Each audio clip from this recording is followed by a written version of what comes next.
Good Sunday morning, and God, I do thank you for the opportunity just to say, God, I thank you.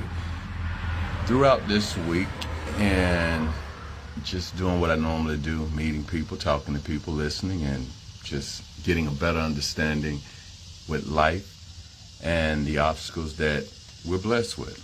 I was in the midst of a conversation with a friend of mine, and she said something, and it resonated to the point that I said, you know what, I want to discuss this today, because all of us, from the little persons all the way up to the older persons, have dealt with this: taking on a job that you actually were not qualified for. Now, that topic opens the door for so many different things. It's pretty much a daily obstacle that we deal with throughout life.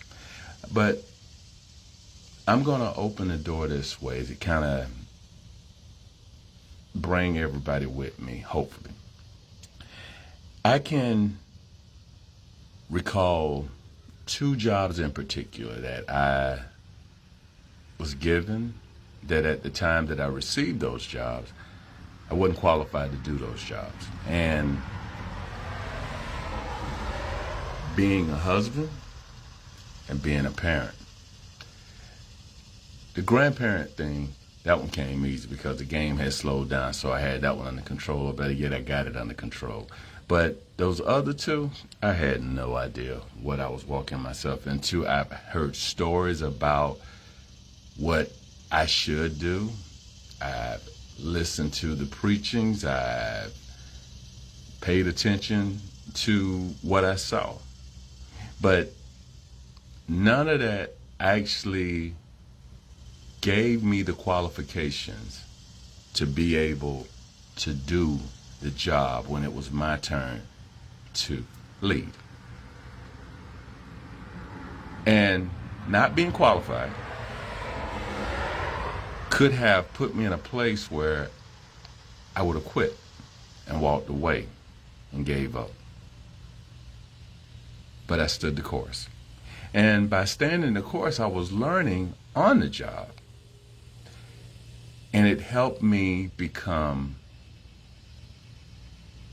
a better person and more qualified to do this job. Because the thing about my job as a husband as well as a father, you carry the same title,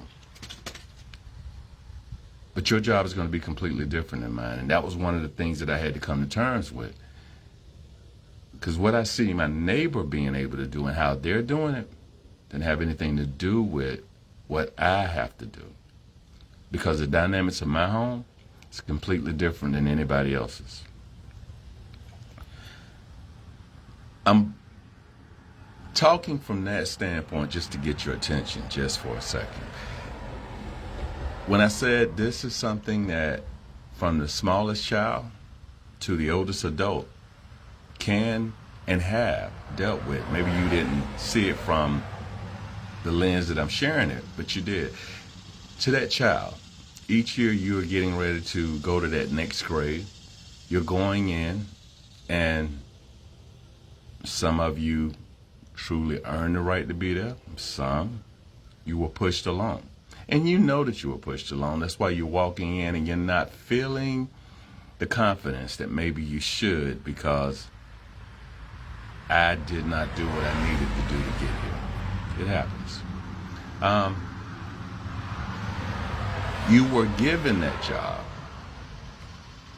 and you're going into that job, that new job, and you're nervous because in your eyes, you're not qualified for that job. And honestly, you're not, because you're only going in based on day one with the hopes that you're going to get all the tools you need, and you're going to learn it, because consistency will put you in a place where you can become a subject matter expert in that job by just doing it on a day-to-day basis. Repetition helps you gain confidence and qualifications. I want to turn back and I want to go to relationships, marriage. The thing about marriages, in my opinion, you can recognize that the qualifications for the job are not, you don't have them.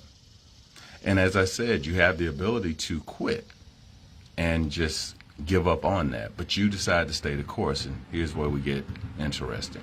Staying the course, especially in a situation where it's a team effort, if you're giving all that you have, you're doing everything you can to better the situation, to try to hold it together.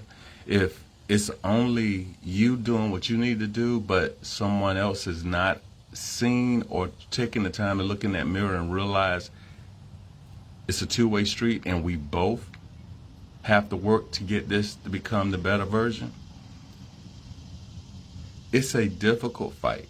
It's a difficult fight that if you're the only one that's trying, you may stay longer than you need to, but how long before you give up, or this word, dislike and hatred comes into play, because you're realizing, you're waking up, you're maturing, and you're understanding that, you know what, I'm fighting a battle that I can't win by myself. I can't do by myself. But the other party has allowed themselves to believe that they're doing nothing wrong. That's that narcissistic mindset. And you can't do it anymore. And you shouldn't have to do it anymore, because, again, it's a team effort. It's, again, that communication, that having those difficult conversations, trying to understand what can I do better. And I want to move from the spouse, and I want to talk about the kids, even with the kids, as you're raising your kids. And I came up in a time where kids were seen and not heard. Today, that's not the case. I couldn't raise my kids that way either. So we're learning on the job, but the beautiful part about the learning on the job, when you make an error, don't be afraid to have that conversation with your kids and allow them the opportunity to know, here's the human side. I made a mistake. That allows them to see you as the human, not the tyrant. And a lot of us have tendencies at times that we came across in that manner. But do you want to lead that way? Or do you want to lead from a standpoint where your family, your kids, can look at you and actually say, I can talk to that person? If you don't care, you don't care. Just give me something to think about this morning. Again, my topic today was about taking on a job that you're actually not qualified for. There's nothing wrong about that. That's life. But don't quit on the job, especially if you know that this is where you want to be. Keep striving forward. Learn as you go until it all comes second nature, and it'll be a testimony that you can give on the other side. And back to that relationship thing again, just conversation. And if you need to look in the mirror and kind of get some understanding, if you are not afraid, do that. If you are in this situation where time and grade has actually came to a point where each of you are taking each other for granted, but you start seeing where one is trying a little bit harder than the other, then why don't you, if it's important, look at yourself as well and see what you can do to help make this better for all. Just something to think about this morning. Good Sunday morning to you all. Give thanks on this Sunday. Be blessed on this Sunday. Take care.